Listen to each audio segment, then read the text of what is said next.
বিশ্ব নবীর দরবারে একজন মহিলা বাচ্চা কোলে নিয়ে আগমন করেছে। একজন মহিলা ছোট্ট শিশু বাচ্চা নিয়ে নবীজির সামনে এসে দাঁড়াইয়া ডাক দেখে, ওগো মুহাম্মদ, আমি গরিব মানুষ, আমার এই সন্তানটা মিষ্টি একটু বেশি খায়, আপনি একটু ওয়াজ করে দেন, আপনি একটু বুঝাইয়া বলে দেন সেই জন্য একটু মিষ্টিটা কমায়া খায়।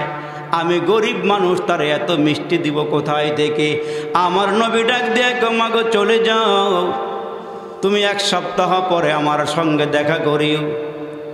মহিলা এক সপ্তাহ পর্যন্ত অপেক্ষা করিয়া নবীজির দরবারে আবার আইসা ডাক দিয়ে ওগো মুহাম্মদ, এক সপ্তাহ আগে বাচ্চাটা কোলে করে আমি আপনার দরবারে এসেছিলাম, আমার বাচ্চাটা একটু মিষ্টি বেশি খায়, আপনি একটু বলে দেন আমার এই বাচ্চা যেন একটু মিষ্টি কমায়া কমায়া খায়।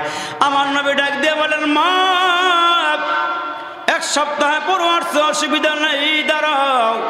মহিলা ডাক দিয়ে কয়, হুজুর আপনি আমার সন্তানের জন্য কি করবেন বলেন?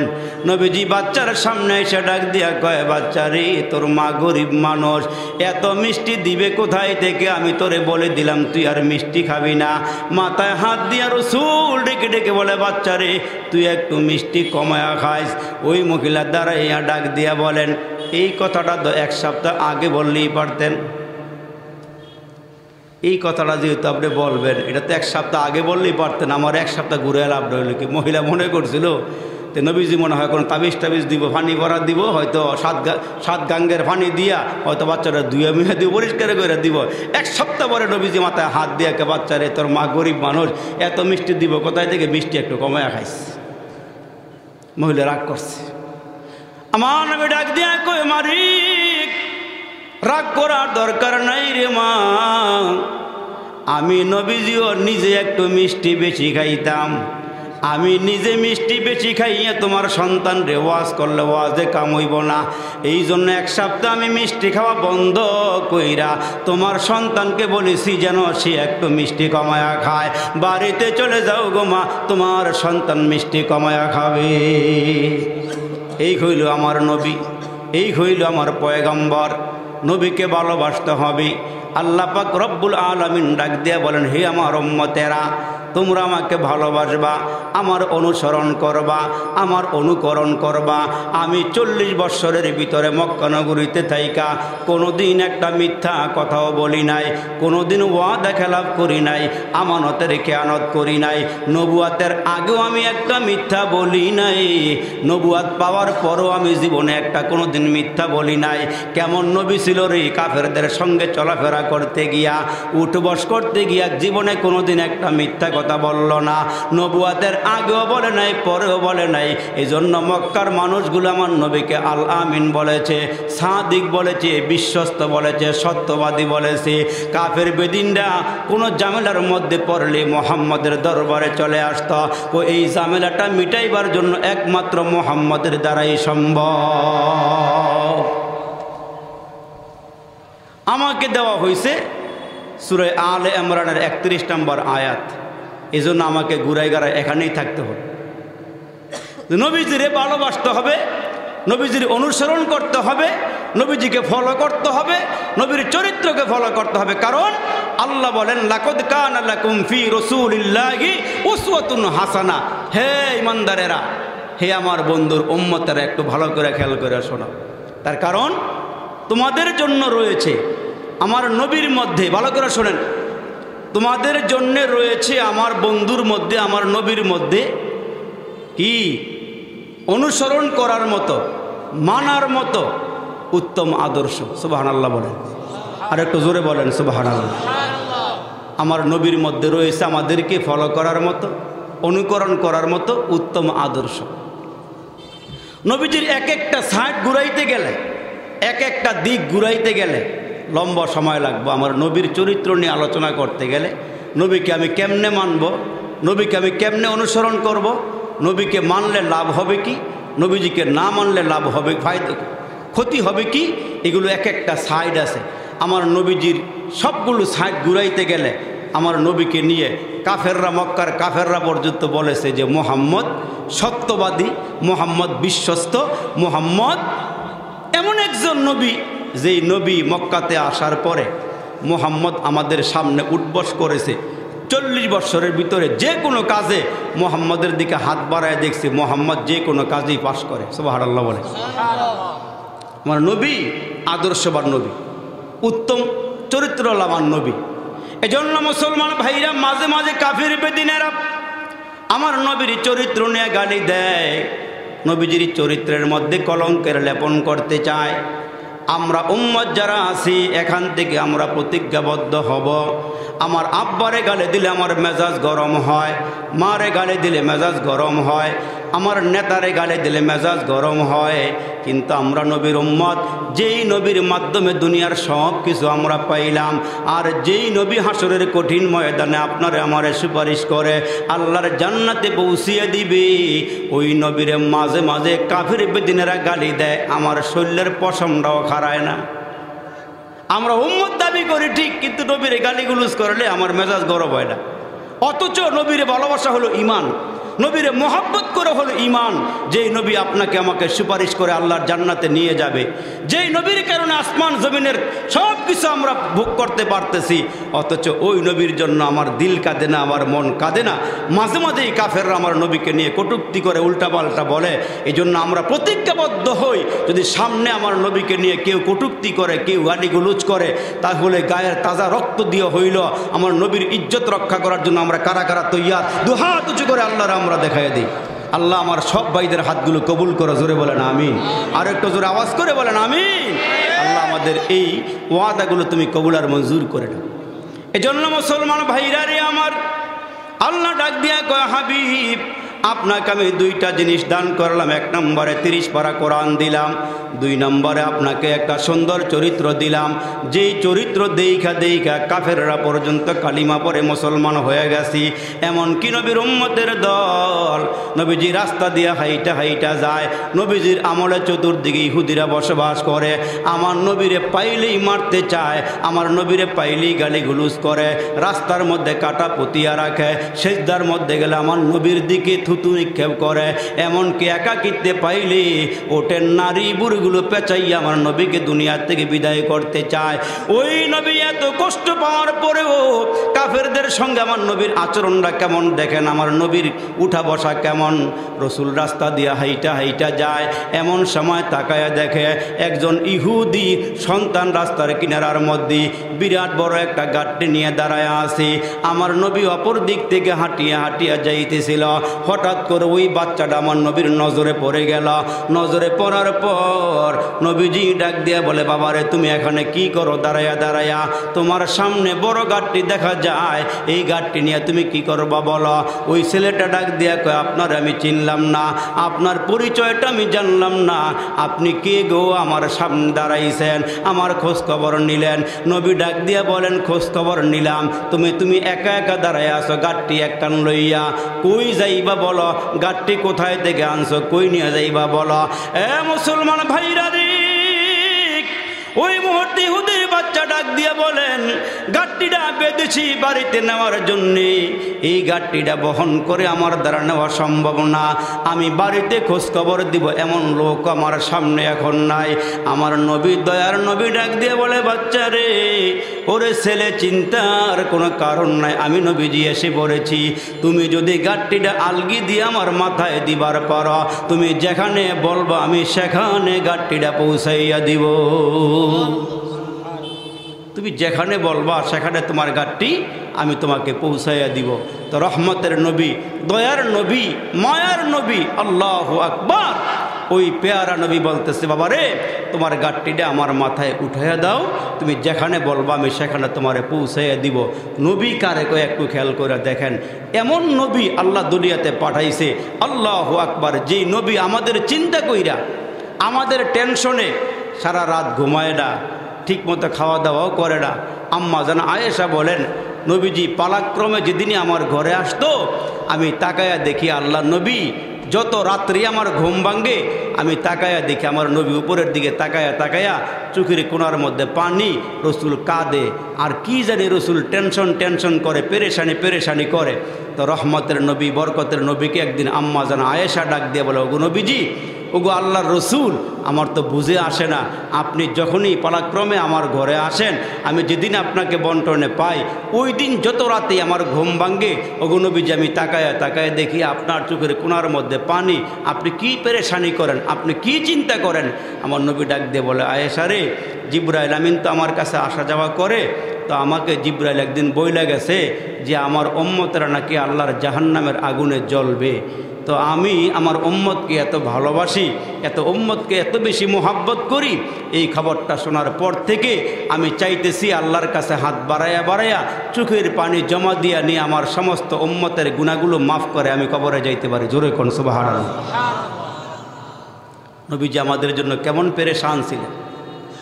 আমার মুসলমান ভাইরা রে, পেয়ারা রসুল বিশ্ব নবী, দয়ার সাগর মায়ার নবী ডাক দিয়ে বলে, বাবা রে, তোমার গাড়িটা আমার মাথায় উঠাইয়া দাও, যেখানে বলবা সেখানে পৌঁছাইয়া দিব। রহমাতাল লিল আলামিন নবী ওই মুহূর্তে বাচ্চাকে বললে পরে বাচ্চার গাড়িটা নবীজির মাথায় কোনো রকম উঠাইয়া দিলেন, আর বললেন, ওগো নবীজি, ওগো আল্লাহর বান্দা, আপনি হাঁটিয়া হাঁটিয়া সামনের দিকে যান, আর ওই বাচ্চাটা আমার নবীর সঙ্গে রওনা দিয়েছে। একটু খেয়াল করিয়া দেখেন, ওই নবীকে আমরা চিনলাম না, ওই নবীকে আমরা বুঝলাম না। কেমন মায়ার নবী, কেমন দয়ার নবী, ওই রহমাতাল লিল আলামিন নবী বাচ্চাটার নিয়ে রওনা দিলে পরে বাচ্চা নিয়ে রওনা দিয়েছে ইহুদির বাচ্চা, নবীজির মাথার মধ্যে গাঠুরি, বাচ্চার গাঠুরি আমার নবী নিয়ে রওনা দিলে বাচ্চাটা আমার নবীর দিকে বারবার ফলো করে। নবীজি যখন সামনের দিকে হাঁটিয়া হাঁটিয়া যায়, বাচ্চাটা তাকায়া দেখে, ছেলেটায় তাকায়া দেখে, নবীজি জমিনের মধ্যে পা রাখলে যেখানে মুসলমান কোনো ঘাস নাই, আমার নবী পা মুবারক রাখলে পরে ওই জায়গাটা সবুজ ঘাসে পরিণত হয়ে যায়। আবার যখন আমার নবী রাস্তা দিয়া যায়, আকাশের মেঘমালা আমার নবীরে ছায়া দিয়া নিয়ে যায়, দুই ধারের গাছগুলো আপন জায়গা থেকে উঠে এসে আমার নবীকে ছায়া দিয়া নিয়ে যায়। ইহুদির ছেলেটা বলে, কিরে, এই লোকটার জীবনে দেখলাম না, কোনোদিন চিনলামও না, পরিচয় জানতে চাইলাম না, এই লোকটা মনে হয় দামি কোনো লোক হবে, পা রাখলে সবুজ গাছ হয়ে যায়। আমার সামনে দিয়ে হাঁটিয়া গেলে আকাশের মেঘমালা উইরা আইসা মহাইন লোকটারে ছায়া দিয়া নিয়ে যায়। রসুলকে সামনের দিকে নিয়ে গেলে পরে আল্লাহর নবীকে ডাক দিয়ে বলে, ওগো আল্লাহর বান্দা, এইটা হইল আমার ঘর, গাড়িটা এখানেই নামান। আমার নবীজি গাড়িটা ইহুদির ঘরে নামাইয়া দিলে পরে গাড়িটা নামাইয়া ডাক দিয়ে বলে, বাবারে আমি চললাম, আমি গেলাম, আমি চলে গেলাম। বাচ্চাটা ডাক দিয়া বলে, ইহুদির ছেলে ডাক দিয়া বলে, এত বড় গাড়ি এত দূরত্বের পথ অতিক্রম করে আমার ঘরে পৌঁছাইয়া দিলেন, এমনি চলে যাবেন, কিছু বিনিময় নিবেন না? আমার নবী ডাক দিয়া বলে, আমার কাজ হইল উপকার করা, কাজ আমার বিনিময় নেওয়া নয়, আমি উপকার করতে পারছি এজন্য আমি ধন্য হয়েছি। আমার কাজ হইল মানুষের উপকার করা, পথ হারা মানুষকে পথের সন্ধান দেওয়া, খারাপ মানুষগুলোকে ভালো পথ দেখানি, জাহান্নামী মানুষগুলোকে জান্নাতের পথ দেখানি, এইটাই হচ্ছে আমার কাজ। আমি তোমার গাড়িটা ঠিকমতো তোমার ঘরে পৌঁছে দিয়ে গেলাম আর আমি চলে গেলাম। আল্লাহর নবী কিছু পথ অগ্রসর হওয়ার পর ঘরের ভিতর থেকে ইহুদিয়া আইসা দেখে ঘরের মধ্যে বড় গাড়ি এবং সন্তানরাও পাশে। ইহুদি জিজ্ঞেস করতেছে, বাবা, এত বড় গাড়ি কেমনে নিয়ে আসলা, কার মাধ্যমে নিয়ে আসলা? বলতেছে, বাবা, যেই লোকটা এই গাড়িটা আমার ঘরে পৌঁছায় দিয়েছে, আমি ওনারে আগে পরে কোনো দিন আর দেখি নাই, তবে মনে হয় লোকটা অনেক ভালো লোক হবে। বাবা, এত বড় একটা গাড়িটা এত দূরত্বের পথ থেকে আইনা আমার ঘরে পৌঁছাই দিয়া উনি কোনো বিনিময় নিল না, এমনি হাইটা চলে গেল। তখন বাবা দাঁড়ায় বলে, বলো কি, এত বড় গাড়ি ঘরে পৌঁছাই দিয়া লোকটায় চলে গেল আর তোমার কাছ থেকে কোনো বিনিময় নিল না? কয়, না, কোনো বিনিময় নেয় নাই। তাহলে লোকটা কোন পথ দিয়ে গেছে একটু বলবার পারবা? কয়, হ্যাঁ বাবা, বলতে পারবো, একটু অগ্রসর হয়েছে মনে হয়, বেশি পথ মনে হয় যায় নাই।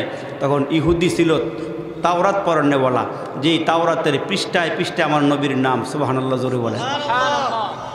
যে তাওরাতের মধ্যে আমার নবীর প্রশংসা, আমার নবীর গুণগান, আল্লাহু আকবার। ওই তাওরাত যারা মুখস্থ করেছিল, তাওরাত যারা পড়েছিল, আমার নবীর নাম বারবার পায়। তো ইহুদির মধ্যে কিছু হিংসুট্টা ইহুদি ছিল।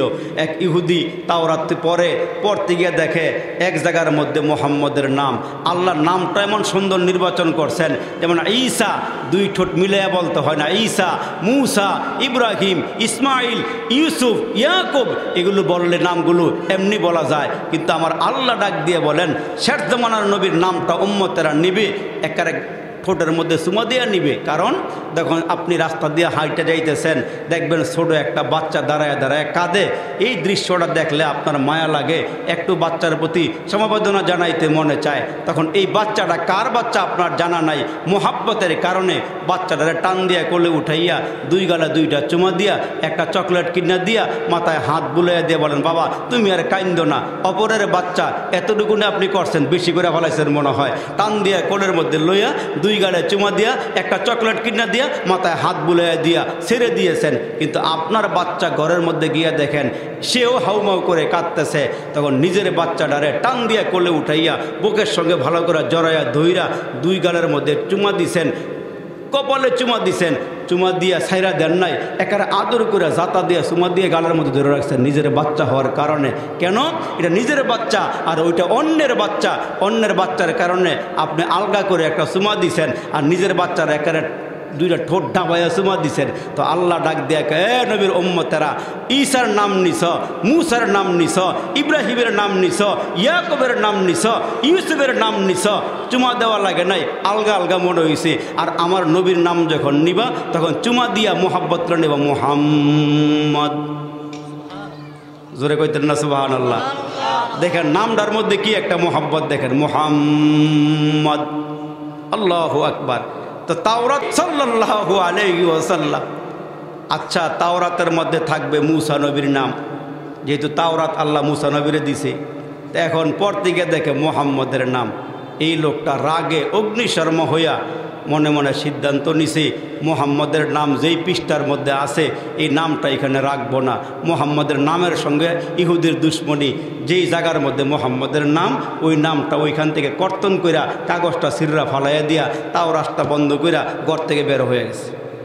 আজকাল তাওরাত পড়বে না। পরের দিন তাওরাত যখন আবার খুইলা পড়তে গেছে, ওই পৃষ্ঠাটা উল্টাইয়া দেখে মুহাম্মদের নাম ছিল এক জায়গার মধ্যে, আর একটা জায়গার থেকে মুহাম্মদের নাম কাটছে। আজকে খুইলা গিয়ে দেখে যেই জায়গার থেকে মুহাম্মদের নাম কাটছিল ওই জায়গার মধ্যে মুহাম্মদের নাম আছে, পাশাপাশি আরেকটা জায়গার মধ্যে মুহাম্মদের নাম। কি আপনারা ঘুমায় গেছেন গা? তাহলে বড় করে জোরে কর না সুবহানাল্লাহ। নবীর নাম কাটছে এক জায়গার থেকে, পাওয়া গেছে দুই জায়গার মধ্যে। তার মেজাজ গরম না নরম? জোরে কর, নরম না গরম? পুরা গরম। সে চিন্তা করতেছে, এক জায়গার থেকে মুহাম্মদের নাম কাটলাম, দুই জায়গার মধ্যে মুহাম্মদের নাম, না এই নাম রাখা যাইব না। দুই জায়গার থেকে মুহাম্মদের নাম দুশ্মনী কইরা মুহাম্মদের নাম কাইটা দিছি, দুই জায়গার থেকে নাম কাইটা দিয়া বাস কইরা তাওরাত রাইখা চলে গেছে। পরের দিন আজকার পড়ুম না, আগামীকালকে আবার পড়ুম। আগামীকালকে পড়তে গিয়ে দেখতেছে যে আজকে তাওরাত খুললা দেখে গতকালকে ছিল দুই জায়গার মধ্যে নাম, ওই জায়গার থেকে কাটছে। আজকে তাকায় দেখে মুহাম্মদের নাম দুই জায়গার না, আজকে তাকায় দেখে মুহাম্মদের নাম চার জায়গার মধ্যে। মুহাম্মদের ভালোবাসে কে? বলে না জোরে, মুহাম্মদকে ভালোবাসে কে? চার জায়গার মধ্যে দেখা এমন তেলে বাগুনে জ্বলে উঠছে। কি রে, কাটিয়ার বারে কাটিয়ার বারে কাটি, এক জায়গার থেকে দুই জায়গা, দুই জায়গায় কাটলে চার জায়গায়, এটা করে কি? চার জায়গার থেকে কাটছে, কাইটা তাওরাত রাখছে। পরের দিন আইসা দেখে আল্লাহর কি রহমত, চার জায়গা না, মুহাম্মদের নাম 8 জায়গার মধ্যে। আজকে রাগ একটু বেশি উঠছে, 8 জায়গার থেকে মুহাম্মদের নাম কাটছে। পরের দিন আইসা দেখে 8 জায়গার না, ডবল হয়ে রয়েছে 16 জায়গার মধ্যে মুহাম্মদের নাম। এখন সে চিন্তায় পড়ে গেল, কিরে মুহাম্মদের নাম কাটিয়ার বারে কাটিয়ার বারে। তার সমবয়স্ক আরেকজন বন্ধু ছিল, ওই বন্ধুর বাড়িতে দৌড়ায় গিয়া বলে, ভাই রে, তুমি আর আমি একসঙ্গে চলাফেরা করি, তুমিও তাওরাত পড়ো আমিও পড়ি, তোমার হাতে এইটা কি? তোমার হাতে এইটা কি? এটা কি? এটা কোরআন শরীফ। কোরআন শরীফ কেন? আল্লাহু আকবার। কোরআন শরীফ কেন? তুমি জানো না মোহাম্মদ মদিনাতে আগমন করছে, তাওরাত যদিও রাখছ, কিন্তু আমি তো কালমা পড়ে মুসলমান হয়ে গেছি। বড় করে কয়টা সুবহানাল্লাহ, সুবহানাল্লাহ, আল্লাহু আকবার। এখন বন্ধু ডাক দিয়ে বলে, তুমি যে মোহাম্মদের নাম কাটা শুরু করছ, যদি এইভাবে কাটতে থাকো তাইলে পুরা তাওরাতের মধ্যে মোহাম্মদের নাম ছাড়া আর কোনো নাম পাইবা না। জোরে করে সুবহানাল্লাহ, সুবহানাল্লাহ। আর মুসলমান ভাইরা রে আমার, বন্ধুরা রে, ওই মুহূর্তে ইহুদি ডাক দিয়ে বলে, ছেলে রে, ওই লোকটা কোন রাস্তা দিয়া গিয়েছে বলো। ছেলেটায় ডাক দিয়ে বলে, আব্বা, ওই লোকটা হাঁটতে হাঁটতে সামনে চলে গিয়েছে। ইহুদি ডাক দিয়ে বলে, তুমি কি দেখেছো কোন রাস্তা দিয়ে গিয়েছে? হ্যাঁ দেখেছি, আমার নবী হাঁটি হাঁটি পা পা করে সামনে যায়, আর ইহুদি সামনের দিকে আগায় আগায় যাইতেছে। সামনে গিয়া তাকায় দেখে গো মুসলমান, বিশ্ব নবী হেঁটে হেঁটে রাস্তা দিয়া যাইতেছে। ইহুদি সামনে গিয়া দাঁড়ায় ডাক দিয়ে বলে, ছেলে রে, এই লোকটা নাকি তোমার গাড়ি নিয়ে আসছে? কয়, হ্যাঁ আব্বা, এই লোকটাই। ইহুদি তাকায় দেখে আমার নবী যখন রাস্তা দিয়া যায়, তার সন্তানটা যেমনে দেখেছে, আকাশের মেঘমালা আমার নবীরে ছায়া দিয়া দিয়া নিয়ে যায়।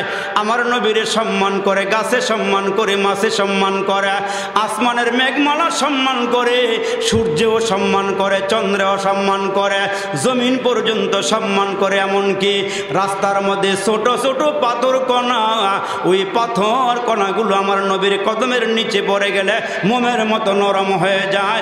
ওই পাথর কণা পর্যন্ত আমার নবীরে সম্মান করে, ইজ্জত করে। ওই লোকটা নবীজির সামনে তারা গিয়া ডাক দিয়ে কয়, আপনার পরিচয়টা বলেন, আপনার পরিচয় কি বলেন? আমার নবী ডাক দিয়া বলে, আমার নাম হলো মুহাম্মদ, আমার বাবার নাম হলো আব্দুল্লাহ। ওই লোকটা ডাক দিয়া বলে, ওগো আব্দুল্লাহর ছেলে মুহাম্মদ, তাইলে আপনি তো শেষ নবী। তাওরাতের মধ্যে আপনার বর্ণনা আছে, আপনার চেহারাটা কেমন হবে, আপনার ঠোঁটগুলো কেমন হবে, আপনার চোখ মুবারকগুলো কেমন হবে, আপনি কেমনে কথা বলবেন, আপনি কতটুকু লম্বা হবেন, কতটুকু বেটে হবেন, চিকুন না মোটা হবেন, আপনার সব নিদর্শন তাওরাতের মধ্যে আল্লাহ দিয়েছেন। মুসলমান ভাইরা রে, বিশ্বনবী রহমতের নবী সরকার দু আলম নবীকে বললেন, দাঁড়ান, আপনার সঙ্গে আমার একটু আলোচনা আছে, আপনার সঙ্গে আমার একটু কথা আছে। যেই ঘরের মধ্যে গাড়ি রেখে এসেছিলেন, আপনি কি ওই ঘরটার মধ্যে আমার সঙ্গে একটু যেতে পারবেন? আমার নবী ডাক দিয়ে বলে, ভাই কি হয়েছে বলেন, কেন আপনার ঘরে যাব? ইহুদি ডাক দিয়ে বলে, আপনি একটু গেলে আমার জন্য উপকার হইত, আমার গোত্রের জন্য উপকার হইত, আপনি একটু চলেন। আমার নবী রহমতের নবী, আমার নবী মায়ার নবী, যেই নবী জালেমকে আল্লাহ পাকের রসুল মাফ করিয়া দেয়। রসুলকে পিটাইলে পরে, মারলে পরে হাতটা টাইনাই না বুকের মধ্যে লাগাইয়া বলে, ভাই আপনি আমাকে মারছেন, পিটাইছেন, আপনার হাতে কি ব্যথা পাইছেন? ওই মায়ের নবী মানুষকে ক্ষমা করিয়া দেয়, মানুষকে মাফ করিয়া দেয়। এর নবীর উম্মতের দল, নবীজির ইতিহাস বলতে গেলে সারা রাত্র পার হয়ে যাবে। বিশ্ব নবী রহমতের নবী ফাতেমার ঘরের দরওয়াজার সামনে গিয়ে দাঁড়ায়। ফাতেমার ঘরের সামনে গিয়ে দাঁড়াইয়া ঘরের দরওয়াজার মধ্যে আওয়াজ দিলে ফাতেমা ডাক দিয়ে বলেন, বাবা কেন আপনি এই মুহূর্তে আসছেন? কয়, মারে তোমাকে না দেখলে আমার ভালো লাগে না, তুমি আমার ছোট মেয়ে। আমি কথা বলেছিলাম, ফাতেমা আমার দেহের একটা অংশ, ফাতেমারে না দেখলে আমার ভালো লাগে না। মেয়েরে, তোরে আমি মোহাব্বত করি, তোরে ভালোবাসি। দুনিয়ার পুরুষদেরকেও রসুল জানাইয়া গিয়েছেন, তোমার ঘরে যদি ছেলে সন্তান থাকে, মেয়ে সন্তান থাকে, বাজার থেকে মজা কিনেছ, খাবার কিনেছ, ওই খাবারের পোটলাটা ঘরের মধ্যে নিয়া ছেলের হাতে আগে দিবা না, মেয়ের হাতে আগে দিবা। মেয়েকে বেশি ভালোবাসবা, কারণ হইল এই মেয়েটা কয়েকদিন পরে অন্যের বাড়িতে চলে যাবে।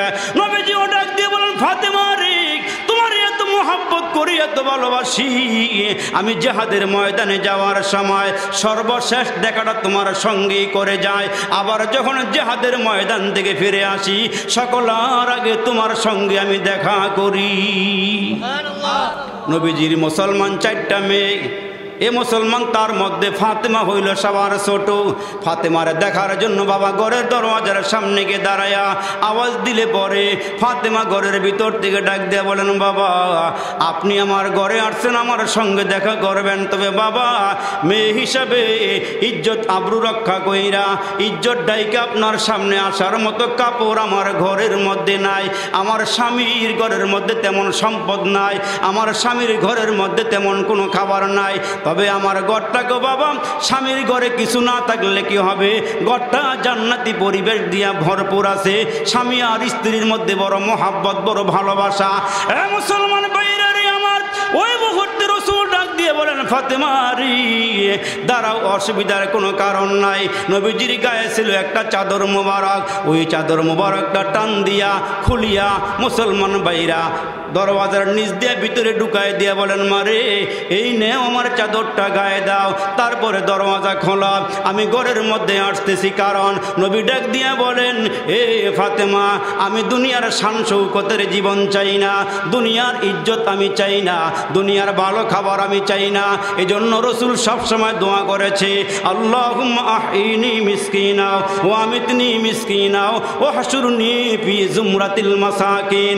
আল্লাহ আমাকে গরিব হালাতে রাখেন, গরিব অবস্থায় মরণ দিয়েন, হাসরের কঠিন ময়দানে গরিবদের সঙ্গে আমার হাসর করিয়েন। কারণ রসুল ডাক দিয়া দিয়া বলেন, ধনীরা সম্পদের হিসাব আল্লাহর সামনে দিতে থাকবে, আর গরিবেরা অল্প টাকার মালিক খাইয়া শুকরিয়া আদায় করছে, ঘরে খানা নাই এরা সবুর করেছে, এরা অল্প টাকার মালিক ছিল, মুহূর্তের মধ্যে হিসাব দিয়া এরা আল্লাহর জান্নাতে চলিয়া যাবে, আর ধনীরা মাওলার সামনে হিসাব দিতে থাকবে। এজন্য রসুল ডাক দিয়ে, আল্লাহ গো আমাকে গরিব হালাতে রাইখ, গরিব অবস্থায় রাইখ, গরিব অবস্থায় মরণ দিও, হাসরের কঠিন ময়দানে গরিবদের সঙ্গে আমার হাসর করিও, গরিবদের সঙ্গে আমার হাসর করিও। আমার নবী ফাতেমার ঘরে গিয়া ঢুকলেন। ফাতেমার ঘরে ঢুকার পর আমার নবী তাকায় দেখে গো হাসান আর হোসাইন ফাতেমার কিনারায় দাঁড়ায়া দাঁড়ায়া চোখের পানি মোছে। মুসলমানের চেহারার মধ্যে মলিনতা। ফাতেমার দিকেও তাকায় দেখি ফাতেমার অবস্থা বড় খারাপ। ডাক দিয়া কয়, মারে এ মা কি হয়েছে বলো, তোমাদের কেমন দেখা যায় কেন? ফাতেমা ডাক দিয়া বলেন, নবী গো ঘরের মধ্যে আজকে কয়েকদিন হয়ে গেল খানা নাই, চুলার মধ্যে আগুন জ্বালাইতে পারি না, ডেকসির মধ্যে কি দিব গো বাবা, ঘরের মধ্যে কোনো কিছুই নাই, এই জন্য আমাদের অবস্থা বড় খারাপ। আমার নবী ডাক দিয়ে বলেন, মারি দাঁড়াও দাঁড়াও। নবীজি ঘর থেকে বের হয়ে গেলেন, হাঁটি হাঁটি পা পা করে সামনে গেলেন।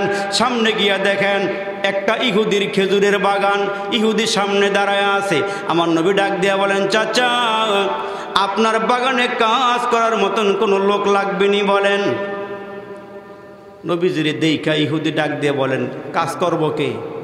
কয়, কাজ তো আমি করুম। কয়, তোমার চেহারার দিকে তাকায় তো তোমার এই কাজের লোক মনে হয় না। জোরে কন্যা সুবহানাল্লাহ। কয়, না আমি কাজ করুম। ইহুদি ডাক দিয়ে বলেন, তাহলে শোনো, এই যে কুয়া দেখতে পাইতেছে, কুয়া বালতি ফালাইয়া পানি উঠাইয়া গাছের গোড়ায় গোড়ায় দিলে এক বালতি পানির বিনিময়ে তোমার 3টা খেজুর দেওয়া হবে, 3টা খেজুর তোমাকে দেওয়া হবে। তাই নাকি? কয়, হ্যাঁ। কয়, বালতি রশি আমার হাতে তুলে দেন। বিশ্বনবী রহমতের নবী বালতিটা হাতের মধ্যে লইয়া কুয়ার থেকে পানি উঠানি শুরু করে দিলে। পানি উঠাইতে উঠাইতে 8 বালতি পানি যখন উঠাইলেন, 9ম বালতি যখন কুয়ার মধ্যে ফালাইলেন, রশিটা ভিজে গিয়ে দুর্বল হয়ে গিয়েছে। রশিটা ছিঁড়ে বালতিটা কুয়ার ভিতরে পড়ে গেল, রশিটা হাতের মধ্যেই রয়ে গেল। এই দৃশ্যটা দূরের থেকে ইহুদি দেখা নিজের গোসা সামলাইতে পারে নাই। চিন্তা করতেছে, এই লোকটা যে আমার বালতিটা কুয়ার মধ্যে ফালাইয়া দিল, আর কোনো বালতিও নাই, এই বালতি কেমনে উঠাবো?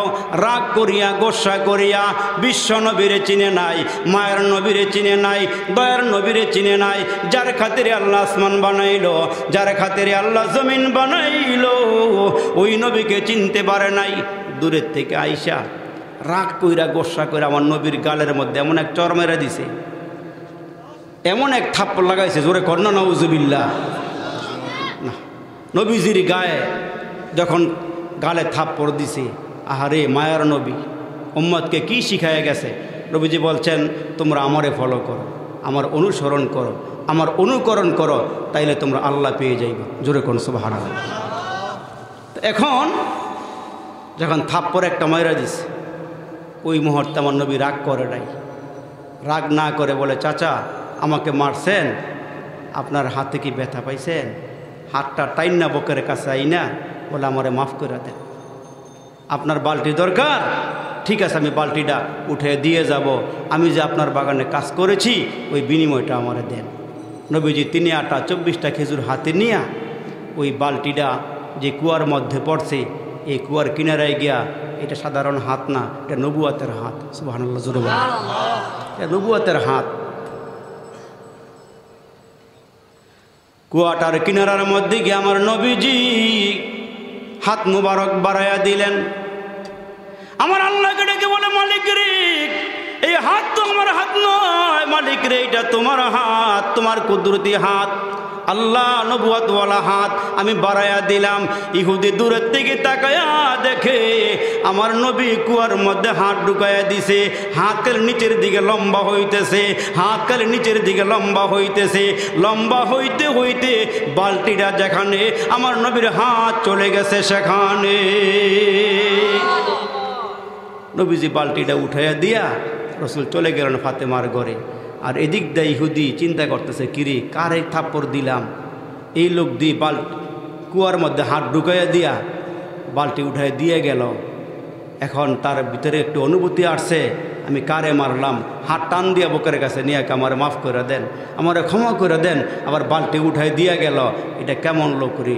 আল্লাহু আকবার। দেরি করে নাই, হাতটা টান দিয়া আইনা ব্যাগের ভিতর থেকে চাকু নিয়া কবজি পর্যন্ত হাত কাইটা ফালাই দিয়া চিন্তায় পড়ে গেছে, এই লোকটারে আমার খুঁজা বাইর করতে হবে। এই কাটা হাত ব্যাগের ভিতরে লইয়া মোহাম্মদকে তালাশ করতেছে। খুঁজতে খুঁজতে ফাতেমার ঘরের সামনে গিয়ে দাঁড়াইছে। ফাতেমার ঘরে গিয়ে আওয়াজ দিয়ে বলে, এটা কার ঘর? কয় এটা যেই লোকরা মারছেন ওনার মেয়ের ঘর। কয় উনি আছে কোথায়? কয় ভিতরে আছে। দরওয়াজায় আওয়াজ দিছি, ফাতেমা দরওয়াজা খুলছে। খুইলা তাকায়া দেখে একটা লোক হাত কাটা অবস্থায় রক্তগুলো টপ টপ করে পড়তেছে, আর এই লোকটা মোহাম্মদকে চিৎকার মারতেছে। যখন নবীজির সামনে আসছে, আসার পরে বলে, তুমি এখানে কেন আসছো? কয় আমি বুঝতে পারি নাই, আপনার গায়ে একটা থাপ্পড় মারে দিছি, একটা চপেট আঘাত করছি গালে, আপনি আমারে মাফ করে দেন। কয় হাত কাটছো কেন? কয় যে হাত দিয়া তোমারে মারছি এই হাত আর রাখুম না। কয় হাত কোথায় আছে? কয় ব্যাগের ভিতরে আছে। কয় হাতটা আমার হাতে দাও। নবীজির মুজিজা অলৌকিকতা, হাতটা বাইর করে নিয়ে আল্লাহ পাকের রসুল ওই কর্তনকৃত জায়গার মধ্যে লাগাইয়া মুখের থেকে থুতুয়াই না ব্যান্ডেজ করে দিছে। ইহুদিকে আগের থেকে আমার বেশি আরও ভালো হয়ে গেছে। সুবহানাল্লাহ, জোরে বলো। ইহুদি বলতেছে আমারে কালমা পড়ে মুসলমান বানাইতেন।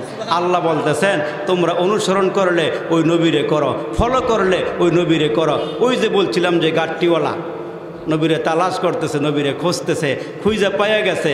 কই নবীজিরে খুঁজা পাইয়া নিজের ঘরে নিয়ে গেছে। ঘরের মধ্যে নিয়ে তাওরাত খোলে আর মুহাম্মদের চেহারার দিকে তাকায়। তাওরাত খোলে আর মুহাম্মদের চেহারার দিকে তাকায়া তাকায়া নবুয়তের সবগুলো আলামত রসুলের মধ্যে পাওয়া যাইতেছে। তো ইহুদি বলতেছে আপনি একটু বসেন, আমি ভিতর থেকে আসতেছি। ভিতরে যত পুরুষ ছিল সব ডাইকাই না মুহাম্মদের সামনে দাঁড়া করায় বলে, নবীজি এবার সবারে কালিমা পড়ে মুসলমান বানায়। এই হচ্ছে আমার নবী। এই জন্য আল্লাহ বলেন তোমরা যদি আমারে পেতে চাও, আমার মোহাব্বত পাইতে চাও, আমার ভালোবাসা পাইতে চাও, তাহলে মোহাম্মদকে অনুসরণ করো, মোহাম্মদকে অনুকরণ করো, মোহাম্মদকে ফলো করো, রন্ধ্রে রন্ধ্রে মোহাম্মদকে ফলো করো, তোমরা কামিয়াব হয়ে যাইবা। মোহাম্মদকে যেদিক দিয়ে ঘুরাইবেন, যেদিক দিয়ে তাকাইবেন, মোহাম্মদ এমন একটা নবী ছিল, এমন একজন নবী।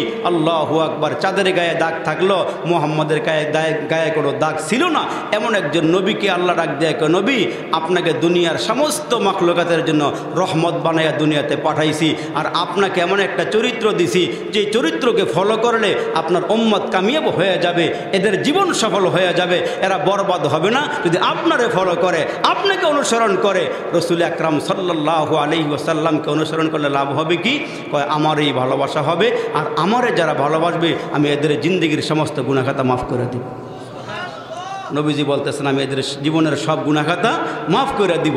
এই জন্য আল্লাহর নবীকে আল্লাহ ডাক দেয়, নবী গো আমি গোটা জাহানের জন্য আপনাকে নবী বানাইয়া পাঠাইছি, আপনি হচ্ছেন সর্বশেষ নবী, আপনার পরে আর কোনো নবী নাই। এই জন্য আল্লাহ বলেন নবী আপনাকে দুইটা জিনিস আমি দান করেছি।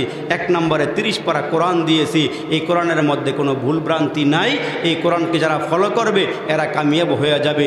এই কোরআনটা এমন একটা কোরআন, এই কোরআনটা ধরলেও সওয়াব, কোরআনটা পড়লেও সওয়াব, সিনার মধ্যে লাগাইলেও সওয়াব, চোখের মধ্যে লাগাইলেও সওয়াব, এটার মধ্যে টাচ লাগলেও সওয়াব। এই দেখেন একটা রেহাল প্লাস্টিকের, এই রেহালটা এটা কোরআনের লগে টাচ লাগার কারণে কেমন দামি হয়েছে। এটার মধ্যে পা লাগলে মানুষ চুমা খায়, অথচ এই চেয়ারটা কত দামি। এই চেয়ারের মধ্যে দাঁড়াইয়া ছোটো ছোটো বাচ্চারা কত পেশাব করছে, কত উঠা বসা করছে, লাথি মারছে, পা দিছে, কিন্তু কেউ চুমাও দেয় নাই, আদর সোহাগ করে নাই। অথচ এই প্লাস্টিকের কোনো দাম নাই, কোরআনের সঙ্গে লাগার কারণে এই প্লাস্টিকের দাম বেড়ে গেছে। পায়ের মধ্যে লাগলেই মানুষ চুমা খায়, পায়ের মধ্যে লাগলেই মানুষ এটারে মহব্বত করে। এই জন্য কোরআনের সঙ্গে যারা টাচ লাগে এরা দামি হয়ে যায়। হজরত ওমর বলে আমার জীবনটা সফল হয়েছে, আমার জীবনটা কামিয়াব হয়েছে। আমি ছিলাম বকরির রাখাল, আমি রাখালগিরি করতাম। আমার আব্বা আমারে বকরি দিয়া মাঠে পাঠাইলে সন্ধ্যাবেলা আমার আব্বা গুনে দেখত বকরি ঠিক নাই, বকরির পালের থেকে বকরি হারায় গেছে, ওটের পালের থেকে ওট হারায় গেছে। কিন্তু আমার আল্লাহ এই কোরআনের কারণে আমাকে জিরোর থেকে হিরো বানাইয়া দিছে, আমাকে অর্ধ জাহানের শাসক বানাইয়া দিয়েছে। কারণ হইল আমি মোহাম্মদের কল্লা আনতে গেছিলাম, মোহাম্মদের কল্লা আনতে গিয়ে আমার রাস্তার মধ্যে খবর পাইছি যে আমার বোন কালিমা পরে মুসলমান হইয়া উনি নাকি এখন ঘরের মধ্যে কোরআন মস্ক করতেছে, কোরআন শিখতেছে। হজরতে ওমর এই কোরআনের ছোঁয়া পাইয়া এমন দামি হয়েছে, ওনাকে আল্লাহ অর্ধ জাহানের শাসক বানাইয়া দিছে। আর আমার নবী ডাক দিয়া বলে আমার পরে আল্লাহ কাউকে নবী বানাইলে ওমরকে বানাইতো। সুবহানাল্লাহ। বকরির রাখাল থেকে আল্লাহ তারে কই নিয়ে পৌঁছাইয়া দিছে। আর আমরা আজকে এই কোরআন পড়তেও পারি না, এদের অর্থও বুঝি না। ইমাম সাহেব লম্বা কেরাত দিলে খেকারানি দিয়া এই হুজুর বালানা খালি লম্বা কেরাত পরে, এই হুজুরের জ্বালায় চা খাইতারি না, এই হুজুরের জ্বালায় বাজারে যাইতারি না, এই হুজুরের জ্বালায় কাজকাম করতারি না। এমন একটা হুজুর রাখছে খালি কোরআন শরীফ বড় করে পড়ে, বেশি করে পড়ে। অথচ আল্লাহ রসুল বলেন নামাজের মধ্যে কোরআন তেলাওয়াত যত বেশি করা হয় তত বেশি সব আমলনামায় জমা করা হয়। জোরে কর সুবহানাল্লাহ। এই কোরআনকে যারা ফলো করেছে এরা দামি হয়ে গেছে। আর আমরা নামাজে কারাইলে আমগো সবাই নাই, খালি খেকরানি হুজুরের হুইসাল দেয়, সংকেত দেয়, হুজুর কমায় এলান, এমন দড়ি ছেড়া হুজুর, এমন তার ছেড়া হুজুর করতেই ডাইলো। অথচ নবীজির মেয়ে ফাতেমা রাত্রে নামাজে দাঁড়াইয়া কোরআন যখন তেলাওয়াত শুরু করছে, পড়তে সূরা বাকারা শেষ করছে। সূরা বাকারা শেষ করার পরে সূরা আলে ইমরান ধরছে, আল ইমরান শুরু করার পরে দিয়ে সূরা নিসা শুরু করছে। পড়তে যখন তাহাজ্জুদের সময় প্রায় শেষের দিকে, তখন দুইটা হাত বাড়ায় আল্লাহর কাছে অভিযোগ দিয়ে, আল্লাহ রাত এত ছোট বানাইছো কেন, যার কারণে তোমার কোরআন পইরা মজা পাই না। আর একটু জোরে কর না সুবহানাল্লাহ। তুমি রাত এত ছোট বানাইছো, কোরআন শরীফ পইরা মজা পাই না। যদি এত লম্বা রাত করতা, যেই রাত্রেতে আমি পুরা কোরআনটা খতম করতে পারতাম। এরা আমল করার জন্য আফসোস করছে, আমল করার জন্য। আর আমরা এমন হয়েছি, আল্লাহু আকবার, আমরা দিনী কাজে, ভালো কাজে, নেক কাজে অগ্রসর হতে চাই না, অংশগ্রহণ করতে চাই না। আর না হয় এত বড় একটা সুন্দর আয়োজন, 2 দিন মাহফিল, কে বয়ান করলো না করলো, উনি সেলিব্রিটি কিনা, মুসলমান ভাইরা ভাইরাল কিনা, ওইটা ফলো করার দরকার ছিল না। কে আসলো ওটা দেখার দরকার না, কি বললো আমার ওইটা শোনার দরকার ছিল। এই জন্য হাসরের দিন 2টা কাতার হবে, একটা কাতার হবে জান্নাতি আর একটা কাতার হবে জাহান্নামী। আপনারা জান্নাতি মানুষগুলি একটা কাতার বসছেন, সেইটা মনে আগামীকালকে বলবো সবার লইয়া। 2টা পাঠ করছেন আপনারা এখানে। তা আপনারা যারা আসছেন, আপনারা যেহেতু বসছেন, আমি অনেক খুশি হয়েছি, আপনারা এখানে বসছেন, আমার সম্মান দিচ্ছেন, যথেষ্ট মূল্যায়ন করছেন। আমি ছোট মানুষ, আমি আপনাদের মেহমান, আপনারা মেজবান। অনেক জ্ঞানী গুণী শিক্ষিত মানুষ এখানে আছেন, আপনাদেরকে বুঝ দেওয়ার মতন, জ্ঞান দেওয়ার মতন সেই ক্ষমতা আমার নাই। একটু মুজাকারা করলাম আপনাদেরকে সাথে নিয়ে, যে আমার নবীকে যারা ফলো করবে, কুল ইন কুনতুম তুহিব্বুনাল্লাহ, আল্লাহ বলেন হে রাসূল, যারা আমাকে ভালোবাসতে চায়, যারা আমাকে ভালোবাসে, এরা যেন আপনাকে ফলো করে, এরা যেন আপনাকে অনুসরণ করে, এরা যেন আপনাকে অনুকরণ করে। তার কারণ এরা আমারে পাইব না, আমার বিবি নাই, বাচ্চা নাই, ছেলে নাই, মেয়ে নাই, খাওয়া নাই, দাওয়া নাই, তাহলে এরা আমারে কেমনে ফলো করব, এরা আমারে কেমনে অনুসরণ করব।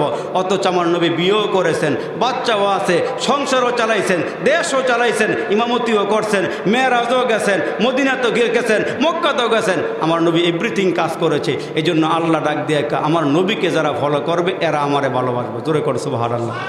নবীকে ফলো করাই মানে আমাকে ভালোবাসা। এই জন্য নবীকে ফলো করতে হবে।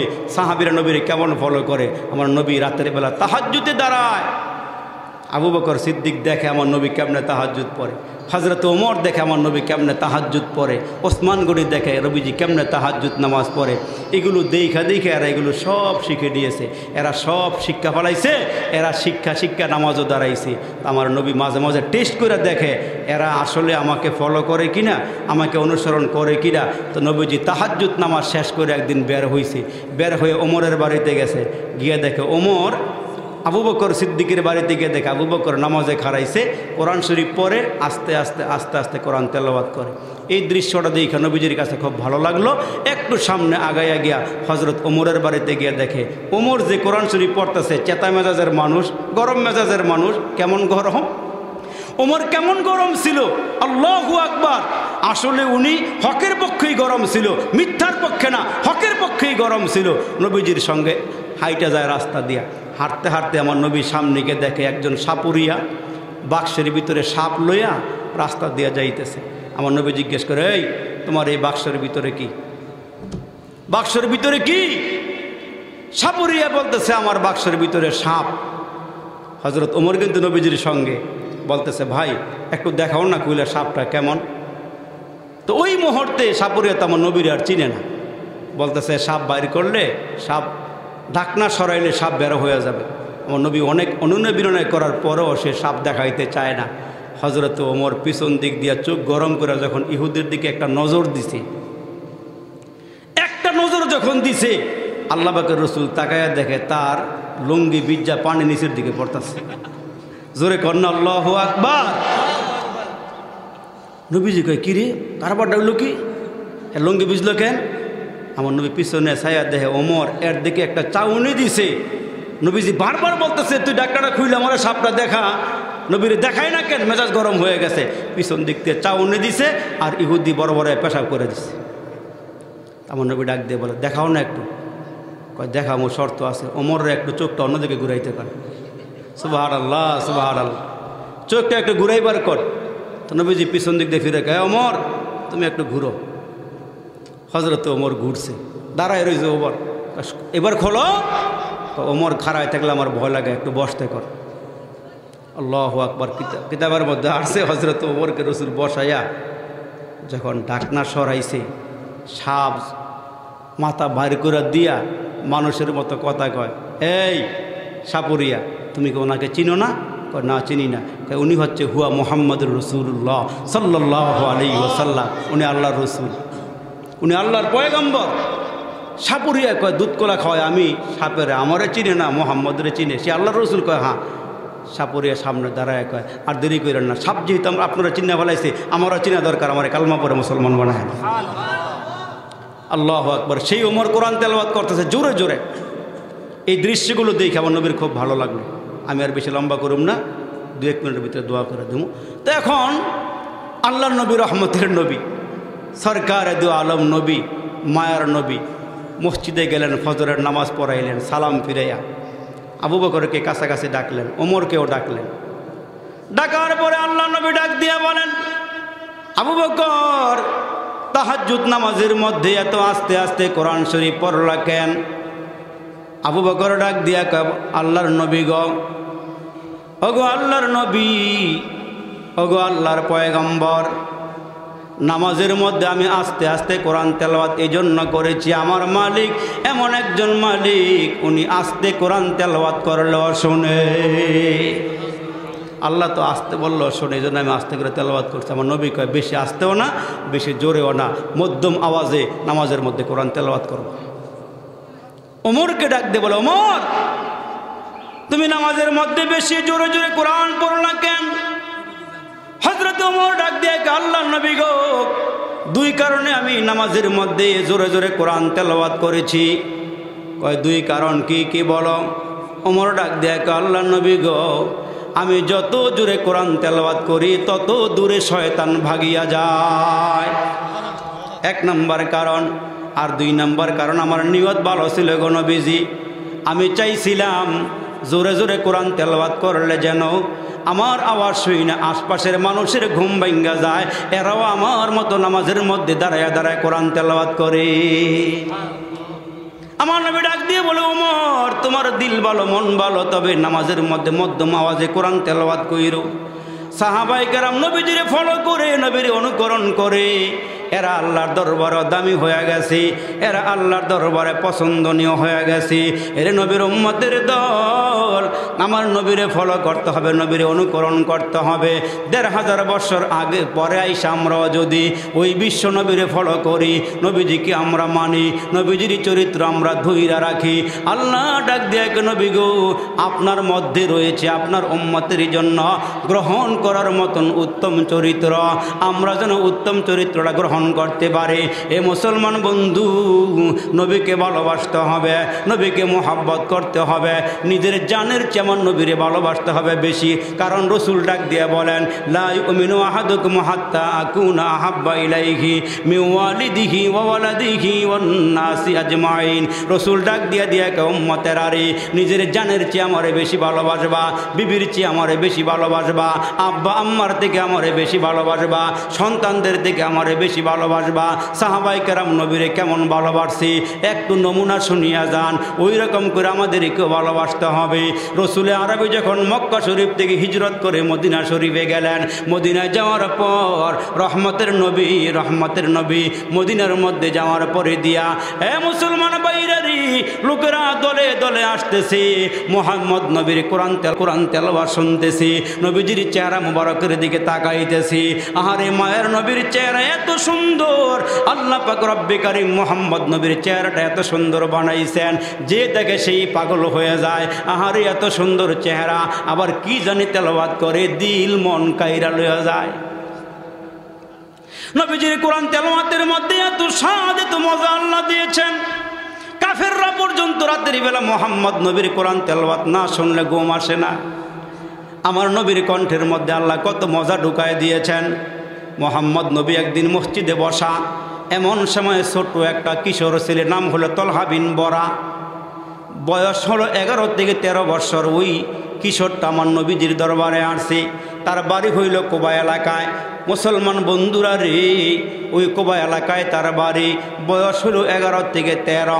এই কিশোর ছেলেটা নবীজির সামনে আইসা নবীজির সামনে দাঁড়ায়া আসে, দাঁড়ায়া বারবার নবীজির চেহারার দিকে তাকায়, বারবার নবীজির ফলো করি, দাঁড়াইয়া আমার নবীরে দেখে, নবীর চেহারার দিকে তাকায়, নবীজির বুক মুবারকের দিকে তাকায়, পুরা বডিটার দিকে তাকাইয়া তার নিকট বড় ভালো লাগছে, বড় পছন্দ হয়ে গেছে।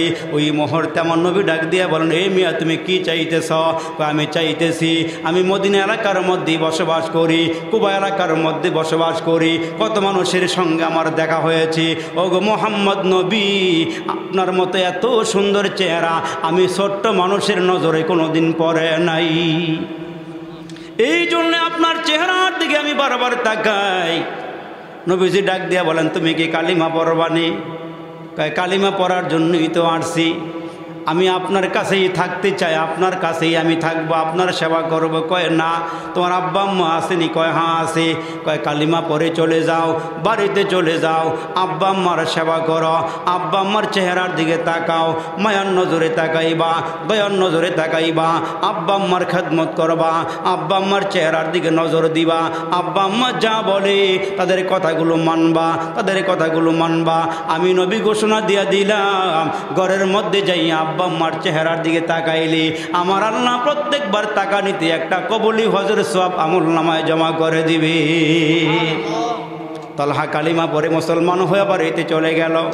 কয়েকদিন পরে আমার নবীর দরবারে আবার আসছে, আয়েশা নবীজির সঙ্গে মুসলমানদের একটা সম্পর্ক তৈরি হয়ে গিয়েছে। পিছন দিক দিয়ে আল্লাহ নবীকে 2টা হাত দিয়ে জড়াইয়া ধইরা নবীজির গালের মধ্যে চুমা খায়। সুবহানাল্লাহ, জোরে কন্যা আওয়াজ দিয়া। নবীজির কাছেও ভালো লাগে, নবীজির জড়াইয়া দইরা কপাল মুবারকে চুমা খায়, গালে চুমা খায়, আর কচি কণ্ঠে ডাক দিয়া কয়, নবী গো আমি আপনারে ভালোবাসি। নবী গো আমি আপনারে মোহাব্বত করি। ও নবীজি আপনি কি আমারে ভালোবাসেননি? আপনি কি আমারে মোহাব্বত করেননি?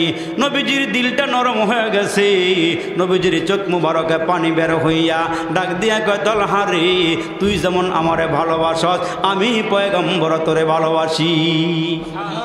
এই তলহা বিন বরা নবীর দরবারে আসলে আমার নবী একদিন ডাক দিয়ে কয় তলহা রে, আমি জানতে চাই তুই তোর আব্বা আম্মার থেকে আমারে বেশি ভালোবাসস নাকি আব্বা আম্মারে বেশি ভালোবাসস? তলহা বিন বরা ডাক দিয়ে বলেন নবীজি গো, আমার আব্বা আম্মার জন্য আমার মা আমারে জন্ম দিয়েছে, তবে রসুল আমি সত্য কথাটা আপনারে বলি। কয় বলো? কয় নবীজি গো আমি আমার আব্বা আম্মার থেকে আপনি রসুলকে বেশি ভালোবাসি। নবীজিকে একটু পরীক্ষা হয়ে যাক, তুমি তোমার আব্বা আম্মার থেকে আমারে কেমন বেশি ভালোবাসো? কয় নবীজি কি পরীক্ষা করবেন করেন।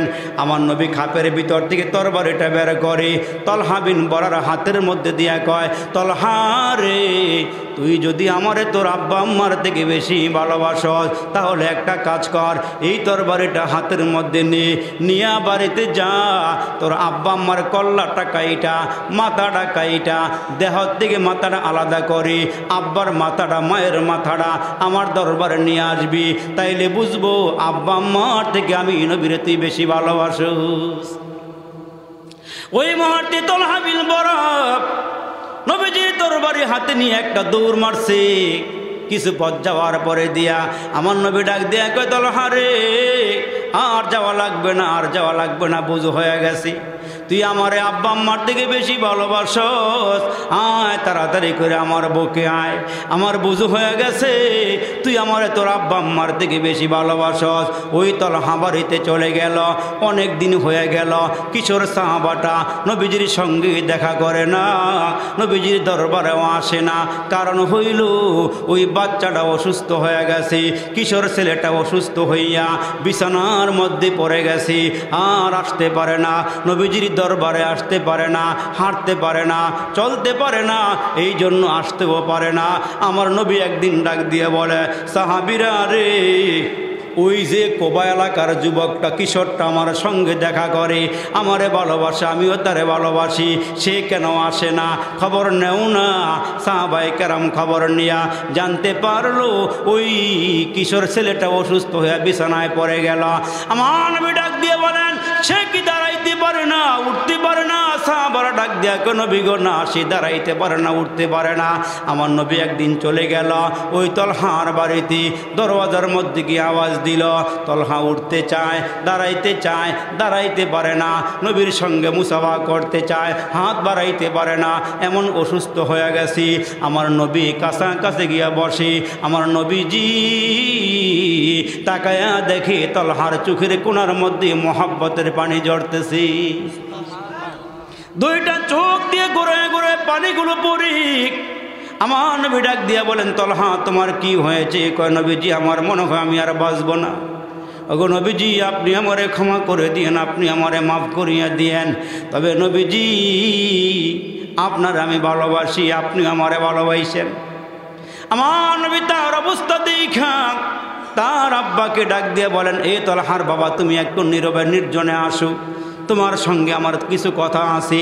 আমার নবী তলহার আব্বার এই দূরে নিয়া কথা বলতেছে আর বলে আমার মনে হয় তোমার সন্তানটা আর বেশি দিন বাঁচবে না, তবে শুনিয়া রাখো তোমার সন্তান মারা গেলে আমি নবীরে খবর কইও, আমি নবী নিজে আসব, আমি তারে গোসল দিব, কাফন পরাবো, আমি নবী তার জানাজা পড়াইয়া আমার নিজ হাত দিয়া তারে কবরের মধ্যে রাইখা মাওলার দরবারে দোয়া করবার লাগু।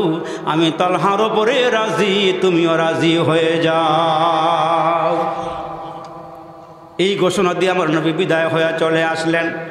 তলহা নিজের আব্বাকে ডাক দিয়ে কে বাবা গো আমার নবী কি বইলে গেছে শেষ কথাটা আমারে শোনাও। আব্বা শোনাইতে চায় না, কয় না না বলো আমার নবী কি বইলে গেছে। তলহার আব্বা ডাক দিয়ে বলেন আরে তলহা রাসূল বলে গিয়েছে তুই যদি মারা যাস আমার নবীরে খবর দিতাম, জানাজা আমার নবী তোরে পড়াইব, নিজের হাত দিয়ে কবরে নামাবি। এই খাবারটা দেওয়ার জন্য আল্লাহ রসুল আমাকে নীরবে ডেকেছিল। দেখেন ছোট্ট কিশোর তলহা আব্বারে কি কয় শুনেন। ওই তলহা ডাক দিয়া কে আব্বা আমি যদি রাতের বেলা মারা যাই আমার নবীরে খবর দিও না, কারণ আমার নবীর বাড়ির থেকে আমার বাড়ি পর্যন্ত আসতে দুই দিকে ইহুদিরা বসবাস করে। এই মদিনার মধ্যে ইহুদিদের মতন বড় দুশ্মন আমার নবীর আর কেউ নাই। রাতের বেলা আমার নবী যদি আমার মৃত্যুর খবর পায় তাহলে বিশ্ব নবী আমার মোহাব্বতে চলে আসবে। আর ওই মুহূর্তে কাফেররা যদি ইহুদিরা যদি আমার নবীকে নির্জনে পায় আর যদি দুনিয়া থেকে বিদায় করে দেয়, আমার নবী আমার জন্য মারা যাবে, আমার নবী দুনিয়াতে বিদায় হয়ে যাবে। হাসরের কঠিন ময়দানে আল্লাহর সামনে দাঁড়ায় আমি কি জবাব দিব? অতএব আমি রাতের বেলা মারা গেলে আমার নবীরে খবর দিও না, দিনের বেলা মারা গেলে আমার নবীরে খবর দিও। এ মুসলমান আশিক রাসূল কারে কয় ওই তলহা রাতের বেলা মারা যায়। ওই কিশোর তলহা রাতের বেলা মারা গেলে পরে ছেলের ওসিয়ত অনুযায়ী নবীজিকে আর খবর দেয় নাই। আব্বা কিছু মানুষ লইয়া জানাজা পড়াইয়া তারে দাফন করে দিলেন। কয়েকদিন পরে আমার নবী ডাক দিয়া কয় সাহাবীরা রে তলহার খবর কি একটু বলো। সাহাবীরা ডাক দেয়া কে নবী গো রাতের বেলা তলহা মারা গেছে, এই জন্য আপনারে খবর দেওয়া হয় নাই। মুহূর্তের মধ্যে আমার নবী 3 বার ঘোষণা দিয়া কয় আও যাবা তলহা, আও যাবা তলহা। তলহার জন্য আল্লাহর জান্নাত ওয়াজিব হয়ে গেছে, তলহার জন্য আল্লাহর জান্নাত ওয়াজিব হয়ে গেছে, তলহার জন্য আল্লাহর জান্নাত ওয়াজিব হয়ে গেছে। সাহাবীরা ডাক দিয়ে কয় নবীজি আপনি জানাজায় যান নাই, জানাজা পড়ান নাই। ওগো নবীজি আপনি 3 বার ঘোষণা দিয়ে দিলেন তলহা জান্নাতি হয়ে গেছে, তলহা জান্নাতি হয়ে গেছে। ওই মুহূর্তে আল্লাহ নবী ডাক দিয়ে বলেন সাহাবীরা রে তলহা আমারে ভালোবাসে, আমিও তলহারে ভালোবাসি। আমার আল্লাহ জিবরাইল দিয়ে খবর দিয়ে গেছে ওই ভালোবাসায় আমার অনুকরণে তলহারে আল্লাহ জান্নাতের মেহমান বানায়া দিয়েছে। এজন্য ফাত্তাবিউনি, যারা আমার নবীকে অনুসরণ করবে, আমার নবীকে মানবে, নবীর সুন্নতকে মানবে, নবীর সুন্নতকে জিন্দা করবে, নিজের দেহের মধ্যে নবীর সুন্নতকে জিন্দা করবে, নিজের ঘরের মধ্যে সুন্নত জিন্দা করবে। আমার মায়েরা যারা আছেন মা গো আপনিও যদি নবীর সুন্নতকে আঁকড়িয়ে ধরেন, সুন্নতের উপরে আমল করেন, আর 4টা কাজ আপনারা করবেন। 1 নম্বরে 5 ওয়াক্ত নামাজ পড়বেন, 2 নম্বরে রমজান মাসের রোজা রাখবেন, স্বামী থাকলে স্বামীর খেদমত করবেন, পর্দা সহকারে জমিনে চলাফেরা করবেন, লজ্জাস্থানটার হেফাজত করবেন। এই কয়েকটা কাজ যে নারী করিয়ে মারা যাবে আমার আল্লাহ ওই নারীগুলো মরতে দেরি হবে, আল্লাহর জান্নাতে যাইতে দেরি হবে না। এই জন্য মুসলমান ভাইরা আমি একখানা আয়াতে কারিমার উপরে কিছু কথা রেখেছি যে রসুলের অনুকরণ, রসুলের অনুসরণ, রসুলকে ফলো করা, রসুলকে মানা, রসুলকে মোহাব্বত করা, রসুলের সুন্নতের ওপর আমল করা। ইনশাআল্লাহ আল্লাহ যেন বক্তা শ্রোতা সবাইকে আল্লাহ তাআলা কথাগুলোর ওপর আমল করার তৌফিক দান করে বলেন আমিন। আর একটু জোরে আওয়াজ করে বলেন আমিন। আগামীকালকে ইনশাআল্লাহ আজকে যারা আসছেন আগামীকালকে নিজেরাও আসবেন, অন্য ভাইকে দাওয়াত করে নিয়ে আসবেন।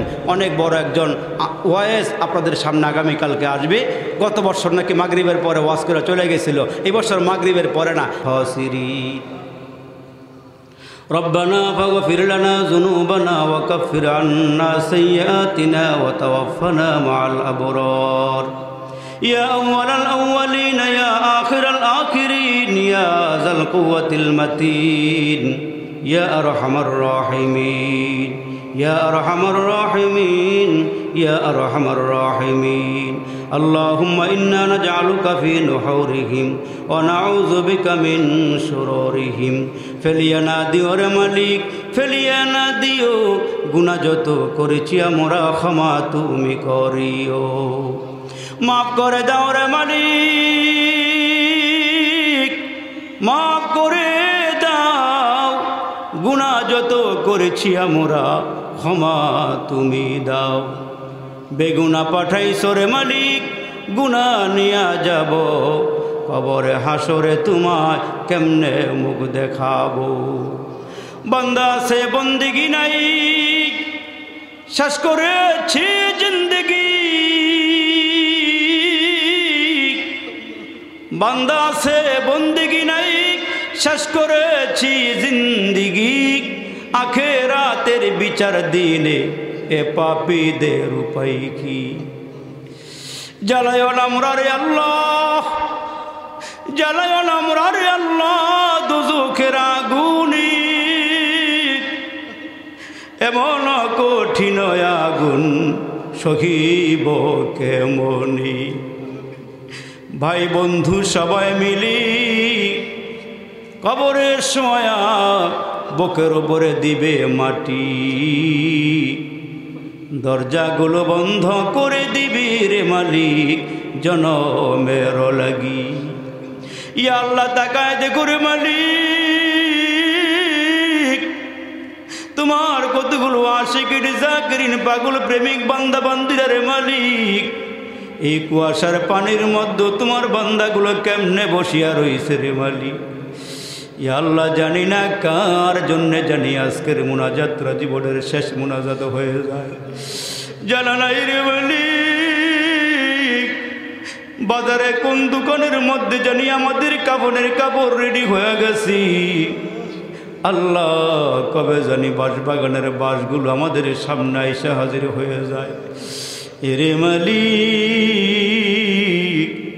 যেদিন আমরা মারা যাব, আমরা ঘরের মধ্যে শোয়াইয়া কেউ যাবে কবর খনন করার জন্য, কেউ যাবে কাফনের কাপড় আনার জন্য রে মালিক, কেউ গরম পানি করবে রে আল্লাহ। আমার বাবাজিরা, আমার ভাইরা, এ মুরব্বীরা, আমার কলিজার টুকরা যুবকেরা রে, যারা মাহফিলটার মধ্যে বসিয়া রইল, এ বাবা জানি না কার জন্যে জানি আজকের মুনাজাতরা জীবনের শেষ মুনাজাত হয়ে যায়। এই মাহফিল থেকে উঠিয়া ঘরে যাইতে পারবো জানা নাই, আহারে না জানি এখনই আমরা সামনে মালাকুল মউত দাঁড়িয়ে যায়। এরে মাবুদ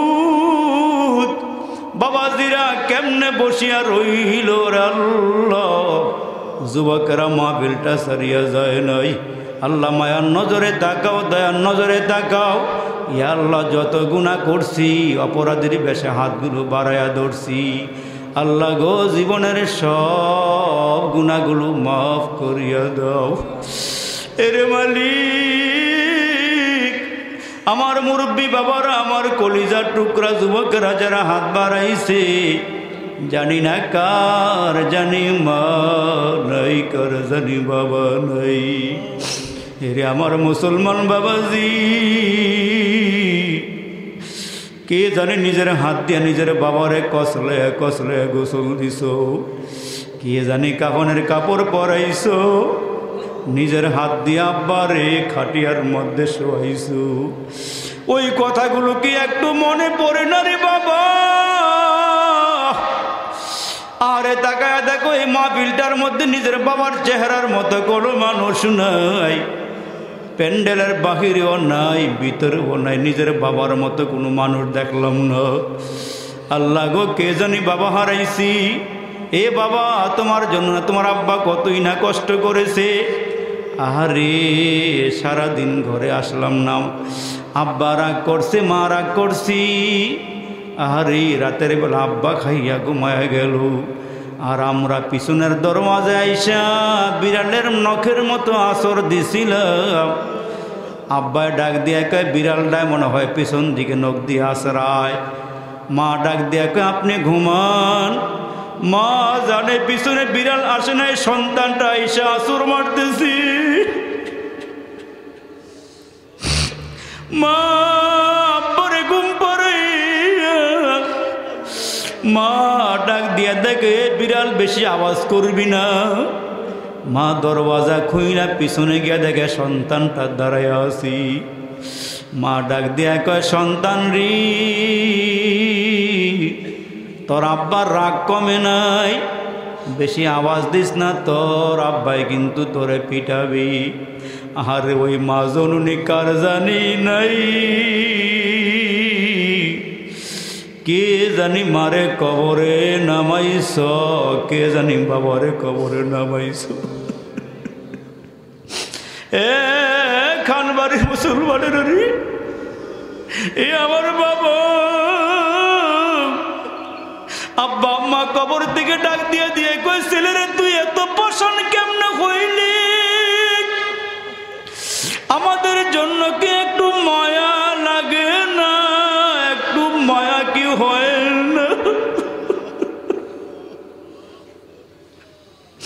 এ সন্তান, কত রাত্রে তোর জন্য আমি ঘুমাই নাই। অসুস্থ হয়ে গেলে কাঁধে লইয়া আব্বা মা দৌড়াইয়া ডাক্তারখানায় গেছি, রাত নাই দিন নাই, জানা নাই কার আব্বা আম্মার কবরে জাহান্নামের আগুন ধাও দাও ধাও দাও করিয়া জ্বলতেছি। কার আব্বা আম্মার কবরে বিষাক্ত সাপগুলো সবল মেরে আছে। এ বাবা, এক ফোঁটা চোখের পানি ছেড়ে দাও।